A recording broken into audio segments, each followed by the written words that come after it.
السلام علیکم۔ افطاری نمبر 1، چہل قدمی ضرور کریں۔ اس دوران زبان کو دعا اور ذکر سے تر کر لیں۔ نمبر 2، کھجور اور پانی سے روزہ افطار کریں۔ نمبر 3، کھجور کے شربت کا استعمال ضرور کریں۔ نمبر 4، لال رنگ کے بازاری شربت کے بجائے فریش فروٹ جوس استعمال کریں۔ افطاری میں قوت مدافعت بڑھے گی۔ نمبر 5، کبھی کبھار شہد اور پانی سے روزہ افطار کر لیں۔ نمبر 6، کبھی گڑ کا شربت بنا لیں۔ نمبر 7، گائے کا دودھ استعمال کریں کیونکہ گائے کے دودھ میں لو فیٹ ہوتا ہے۔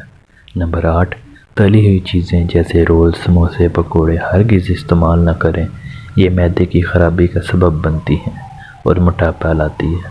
نمبر 9، رمضان کے مہینے میں کولڈ ڈرنکس کا استعمال ہرگز نہ کریں کیونکہ گردوں کی خرابی کا سبب بنتی ہیں اور موٹاپے کا بھی سبب ہے۔